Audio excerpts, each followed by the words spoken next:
Eu vou começar com aquela perguntinha geral, para a gente já começar a aquecer o debate, começando com você, Fábio. Você concorda comigo quando eu digo que essa segunda metade de mandato vai ser mais desafiadora para o governo? Sim, do ponto de vista econômico, não resta dúvida que a segunda metade do mandato do presidente Lula será mais turbulenta. Acho que os ventos favoráveis, sobretudo o ambiente geopolítico muito negativo, os fundamentos macroeconômicos estão desajustados, começam o ano mais desajustados, existe uma grande preocupação com relação aos gastos públicos, então o risco fiscal subiu demais, os investidores estão desconfiados, o câmbio começa nos R$6 como o novo normal. Então, assim, são novos patamares que dificultam a governabilidade, dificultam o diagnóstico de que a economia pode ter um biênio favorável. Então, a resposta objetiva na economia, não vejo, é muito baixa, muito pequena a chance de termos um segundo biênio melhor do que o primeiro. Na política, vai depender, como você disse na sua fala de introdução, das concessões que o governo está disposto a fazer. Se o governo vai estar disposto a dividir poder com os partidos de centro. As primeiras sinalizações do ano não me asseguram isso. Eu não estou convencido de que o governo está disposto a conceder mais espaço para o centro. Pelo contrário, a gente está vendo um desenho de reforma ministerial que é muito mais para ajustar e acomodar interesses muito pontuais do que um grande movimento de alinhamento ao centro, que me parece essencial se o presidente Lula quiser chegar competitivo em 2026. O movimento só começou, vamos ver como vai ser, né? Paulo. Bom, por outro lado, tem uma questão que é interessante, né? Além do que foi mostrado aqui, a questão política, econômica, tem a parte social, né? O governo Lula vai ter que partir com unhas e dentes na ampliação e, consequentemente, dos próprios gastos, né, dos programas sociais para garantir a reeleição, né? Então, a gente pode ter uma gangorra, né? Ou seja, a classe mais abastada econômica, né? O mercado financeiro observando o aumento dos gastos públicos negativamente. Politicamente, o governo Lula terá que se articular com o Centrão, aumentar o número de ministérios. Haja visto o resultado da eleição também, né, do ano passado, as municipais mostrando a expansão do PSD, do MDB, entre outros partidos de centro. Mas o governo, então, vai ter que equilibrar essa gangorra, né? Ou seja, investir bastante na área social, que é o grande programa do governo, é ali que ele consegue apoio popular de fato e que tem o peso decisivo nas eleições, claro, e, por outro lado, vai ter que lidar com as elites políticas e econômicas do país. Luana.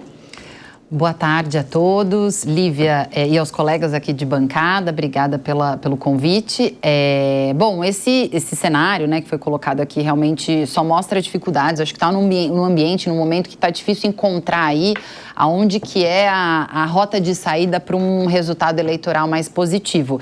E eu queria trazer aqui em complemento a questão da comunicação, que é um tema muito sensível para esse governo e principalmente para o Lula, né, para o presidente Lula, porque as eleições de 2024 já mostraram que essa conversa, né, essa troca com o eleitor, ela está muito prejudicada. Não por isso essa mudança, né, na reforma ministerial já coloca aí a SECOM como um alvo, né, como a primeira secretaria dentro ali do tema da comunicação para uma mudança e traz aí para o grupo um marqueteiro, uma pessoa que cuida, né, que tem um olhar de campanhas eleitorais justamente para tentar recuperar essa confiança do eleitor. Além do ambiente interno, tem todos os pontos aqui que os colegas trouxeram, eu acho que no ambiente externo, considerando como se comunicar com o eleitor, recuperar a confiança do eleitor nesse grupo que está ali, mas especialmente na figura do presidente Lula e nos aliados dele, né, no grupo aliado, vai se ter uma grande dificuldade. Esse com certeza vai ser um ponto nevrálgico daqui até a eleição de 2026. E para você, Cristiano? Bom, resumidamente, todos esses aspectos eleitorais, sociais, mencionados aqui da comunicação, ele acaba tendo um reflexo no índice que é fundamental, que vai definir lá 2026, que é a popularidade do presidente da República. E essa popularidade, a gente viu no ano passado que ela caiu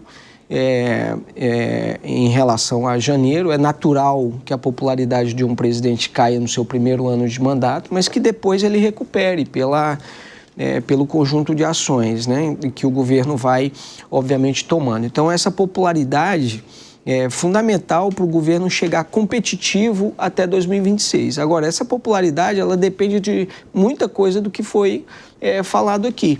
Gerenciar as expectativas do mercado com relação à questão fiscal, por exemplo, é a maior delas, porque isso tem um impacto no câmbio que impacta a inflação. E, obviamente, que se a inflação aumenta, o Banco Central tem que aumentar mais os juros. E aí começa outra dúvida que acontece no mercado, que é qual é o grau de autonomia que terá o Banco Central, por exemplo, caso necessite aumentar a taxa de juros. E quando a gente olha para outros bons indicadores que o governo teve também, que foi, por exemplo, o PIB, a gente, diante de tanta incerteza, a gente não sabe se isso vai continuar, porque a gente até está vendo uma certa desaceleração da atividade econômica nesses últimos indicadores que foram divulgados. Produção industrial, por exemplo, de novembro, que o IBGE divulgou. Então, para equacionar tudo isso, o governo precisa, obviamente, ter muita atenção a essa agenda fiscal, e a gente não tem claramente o que o governo pretende fazer, porque as medidas que foram adotadas do ponto de vista fiscal, aquele pacote fiscal, não agradou muito ao mercado. O mercado está sempre na expectativa, o que o governo vai fazer mais, o que o governo vai fazer mais, isso não tem. A gente tem um conjunto, a gente tem uma medida que está por vir, que ela tem potencial de aumentar o gasto público, que é o reajuste da tabela do imposto de renda. E, adicionalmente a isso, aí eu falo, a popularidade do governo, se ela cai mais, eventualmente, surge um outro problema, porque o custo político para você manter essa aliança aumenta. E começa a haver também uma intenção ou um namoro de partidos que hoje estão com o governo por conveniência, para ir migrando para outras alternativas. E aí eu falo PP, eu falo Republicanos, eu falo PSD, que são partidos que estão apoiando o governo, mas não tem uma convergência ideológica com essa gestão.